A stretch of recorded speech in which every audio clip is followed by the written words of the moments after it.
Assalamualaikum warahmatullahi wabarakatuh.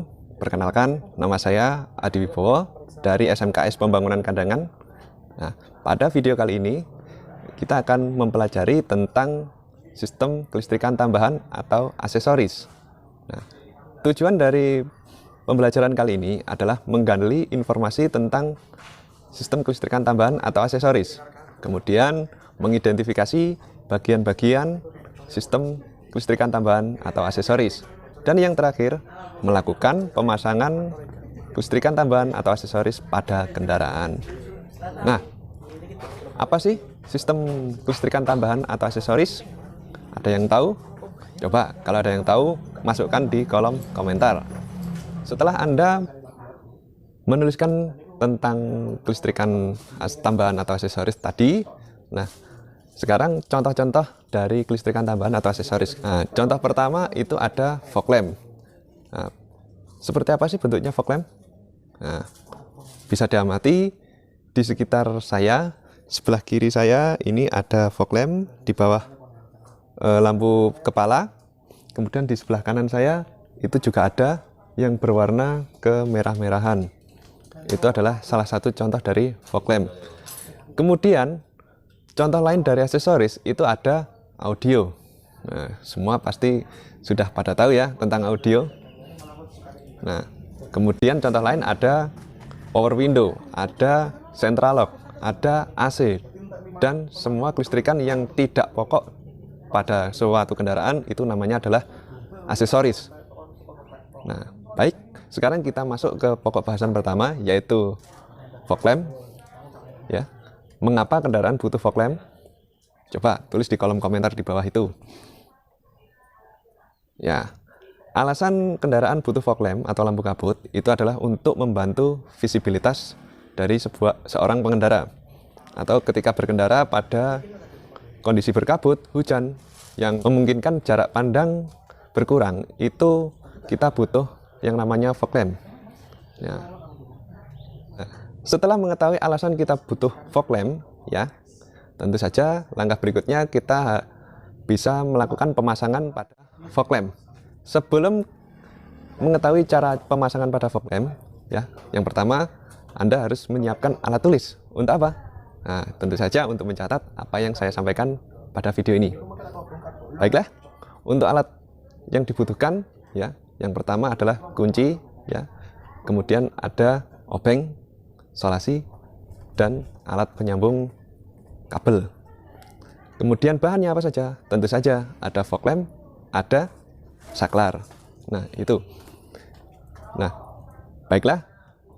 Setelah mengetahui alat dan bahan yang dibutuhkan tadi, maka jangan lupa keamanan dalam pemasangan itu juga harus diperhatikan.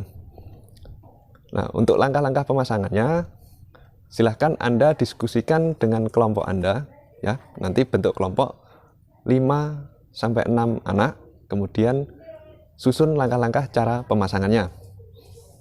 Nah, berikutnya kita pelajari tentang rangkaian fog lamp.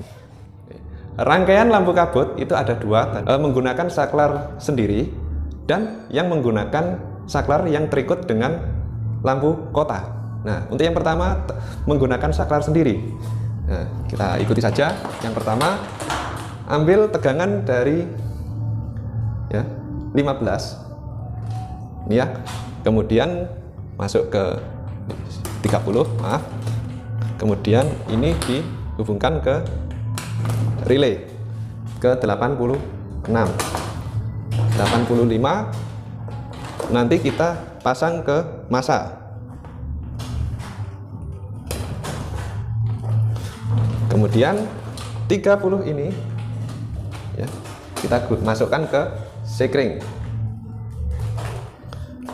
Kemudian 87 kita masukkan ke lampunya. Dan yang terakhir, jangan lupa massa dari lampu kabut. Kita coba ya.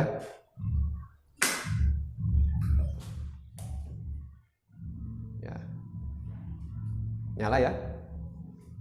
Nah, ini untuk lampu kabut yang tanpa mengikut lampu kota. Berikutnya, untuk lampu kabut yang tergabung dengan lampu kota, artinya ketika lampu kota nyala, lampu kabut baru bisa menyala. Kita tinggal memindah sumber listrik dari saklar lampu kabut tadi ke terminal 58. Tadi ini ya. Ini kita pindah ke sini saja. Oke. Kita coba. Ya. Nyalakan lampu kota, nyala, lampu kabut tidak menyala. Tapi ketika ini dipencet, nah, lampu kabut akan menyala. Nah, namun ketika lampu kota dimatikan, lampu kabut juga ikut mati. Nah, demikian rangkaian lampu kabut dari yang pertama tadi tanpa ikut dengan lampu kota, dan yang kedua jadi satu dengan lampu kota. Untuk cara pasang fog lamp, ya kita harus menentukan letak-letak dari fog lamp itu sendiri. Kemudian kita harus menentukan posisi saklar yang akan kita pasang. Nah, baik. Untuk pemasangan saklar, kita bisa memilih di tempat-tempat yang mudah dijangkau. Misalnya di sebelah kiri pengemudi atau sebelah kanan kemudi, ya. Nah, tujuannya apa? Ketika kita membutuhkan sewaktu-waktu bisa mudah menjangkaunya. Nah, itu. Baiklah, untuk pemasangan fog lamp kita bisa memilih lokasi yang kita inginkan. Ya, tentunya yang menunjang visibilitas kita saat berkendara, khususnya dalam kondisi berkabut atau hujan sangat lebat. Nah, contoh pada kendaraan ini kita bisa pilih lokasinya pada bempernya ini, ya. Nah, pemasangannya seperti apa?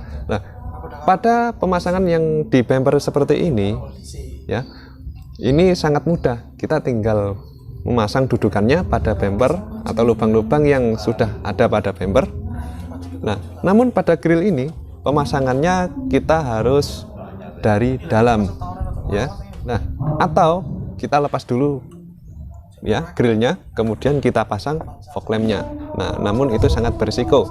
Nah, yang aman adalah kita tiduran di bawah kolong mobil, ya, kemudian kita pasang sesuai dengan yang kita inginkan. Nah, kemudian untuk pengkabelannya juga demikian. Kalau yang seperti ini cenderung kurang rapi, sedangkan yang di bawah sini ini akan lebih rapi. Berikutnya adalah sistem audio. Nah, untuk apa kendaraan dikasih sistem audio? Nah, tujuan dari pemasangan sistem audio adalah untuk menambah kenyamanan dari si pengendara itu sendiri. Kemudian untuk mendapatkan update informasi dari lalu lintas. Nah, untuk komponen sistem audio itu sendiri itu sangat sederhana, ya. Ada komponen utama yang berupa head unit seperti yang saya pegang, kemudian ada power amplifier, kemudian ada speaker seperti yang ada di pintu, dan ada subwoofer.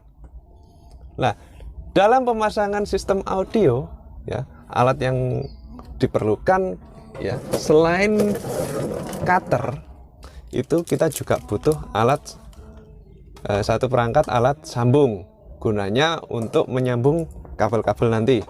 Nah, cutter ini sendiri digunakan untuk memotong bagian atau tempat dari dudukan head unit itu sendiri maupun dari speaker. Nah, dalam pemasangan sistem audio kita perlu merencanakannya dengan matang. Kemudian perlu menentukan tata letak. Setelah menentukan tata letak, barulah kita melakukan pemasangannya pada kendaraan, ya, sesuai dengan yang direncanakan semula. Nah, baru setelah itu kita melakukan uji coba untuk mengetahui apakah pemasangan itu tadi sudah sesuai atau tidak, ya. Dalam pemasangan kabel khususnya kita harus memperhatikan warna-warna kabel ini, karena masing-masing warna kabel ini memiliki fungsi sendiri. Nah, khusus yang kuning, merah, hitam ini untuk kabel power, ya, kabel source power, dan yang warna-warni seperti ini untuk speaker. Dan yang sebelahnya ini kita bisa manfaatkan untuk dihubungkan ke amplifier yang kemudian disambungkan lagi ke subwoofer. Nah, demikian cara pemasangan sistem audio. Silahkan diskusikan dengan kelompok Anda untuk cara-cara lain dalam pemasangan sistem audio. Ya, sekian dari saya. Terima kasih. Assalamualaikum warahmatullahi wabarakatuh. Sampai jumpa.